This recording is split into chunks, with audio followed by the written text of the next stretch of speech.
Hi friends, this is Leela. Welcome to my channel. In the previous video, we have seen how to use the computed property we have seen. In that video, we did what we did was, instead of using the two-way binding, we have used the input property.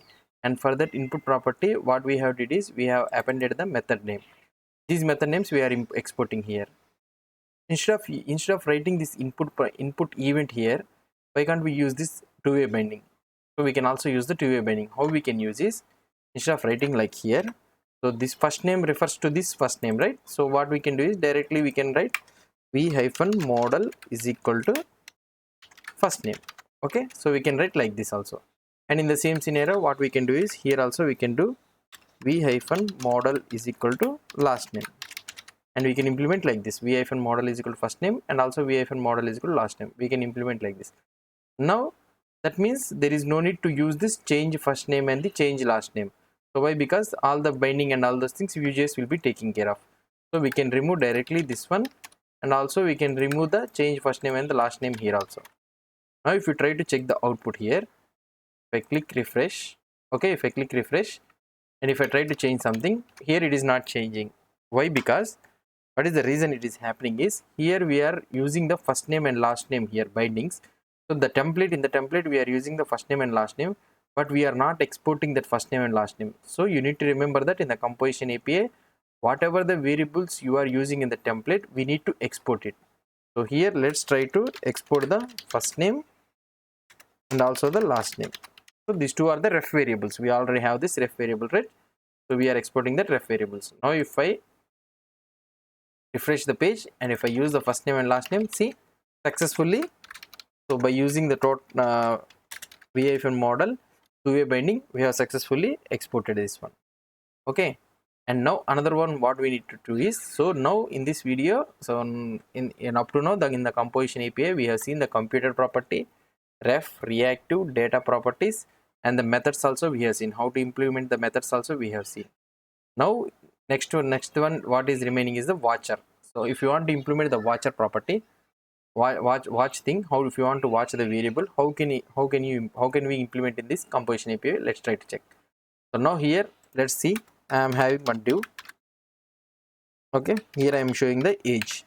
I want to show the age, and if you want to show the age here, let's write the let age is equal to ref of, okay, 30. So I can implement like this, and now we need to export this age. So this is the process what we will be doing. So now if I try to refresh this page, now I'm able to see the age here. Fine, perfect. Now what I want to do is, I will try to create a button here. Button update age. Now in this button, if I click this button, okay, so what I will try to do, update age. I will try to add the method update age. This is the method. Now I can take this method, and what I can do is, here I can write the function. So this is all the normal process what we have learned up to now. Now here I can update this age dot value we need to use. So we are trying to change the ref variable, right? Age dot value is equal to 100. I changed this age dot value is equal to 100. Now we need to export this update age. Okay, so this is the common process.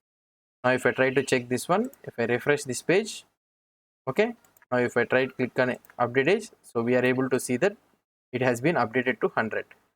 Now another thing what I want to do is, whenever this age is updating, I want to execute some kind of logic. So how can we execute that logic? So that is nothing but the watcher property, by using this watcher property. So if you want to implement this watcher property, how we can implement is, so just we need to import watch here. Okay, so watch, we need to implement the watch. Okay, we need to import the watch, and here what we can do is, here watch, we need to write the watch, and watch will take the two parameters. First one is, what is the variable I need to watch? So I need to watch this age variable. When this age value is changing, what I need to do, execute this method. Okay, execute this method. So that's all. And in this you will be having two values, that is new value, and another one is the old value. So you will be getting two parameters, that is new value and the old value. Same like in the previous in the options API, how the watch will be having. same scenario like this, but the watch method will take the two parameters. One is the what is a variable I need to watch, and the method what is the method I need to execute. Here what we can do is, here I can write console.log old value, okay, and console.log new value. I can write console.log old value and the console.log new value. So let's try to check here. If I go here and if I execute update age, see we got the old value as 30 and the new value as 100. So that means the watcher is working. So whenever we are trying to change the age, automatically the watcher method what we have implemented here, it is working. Now another thing what we can do is, so which is not present in the options API, that is nothing but we can check we can watch more than one variable. So there in the options API, how we will be doing is, so if you want to watch more than one variable, you need to write another watch, okay, another watch like this you need to write. But here you can watch the set of array of values. So here let's see, I want to watch this computed variable also, okay, full name. So I want to watch this one also, age and full name. I want to watch this age and full name. So here it will be a comma, okay. So I want to watch this age and full name. So how can I watch? So now what will be the old value and new value? So the old value and new value will be the array of these two values. So that the first one, what the arrays in that array values, the first value will be the order. So in which order we are using this, watching these variables, the same order in this old value and new value will be. So let's try to check the output. Here if I click on update age, see I am getting this empty. Why? Because the full name is empty only. Now I remove this one, so update age when it is working. Now if I click on first name here, the full name has been changed, so that is the reason again the watcher is firing. If I change the last name, again the full name is updated, again the watcher is firing, and the first one is having age and the second one is having the full name. So if I try to see here, the full name first, the order how we are watching in the same order, these are following, okay. So this is the way how we can implement the watchers in the composition API. So the one facility what we are having in this composition API is, in the previous options API, we cannot watch the variable, we cannot watch the multiple variables, multiple variables we cannot watch. But here in the composition API, we can directly watch the multiple variables here. If you want to multiple variables, you need to write again another logic, something like this you need to write. So in the options API, how you will be writing is, watch you will be having, okay, here you need to watch the age and write the set of logic you want, and again full name if you want to watch the full name, and again write the logic whatever you want. So like this you will be watching.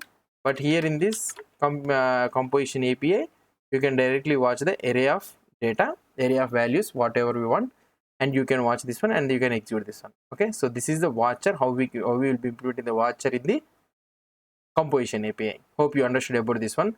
So we have discussed about the data and methods, and also what we have discussed, computer properties, and also the watchers also we have discussed, okay. So if you have any doubts or any suggestions, please post the comments below to this video, and if you like this video, please do support me by subscribing to my channel. Thank you.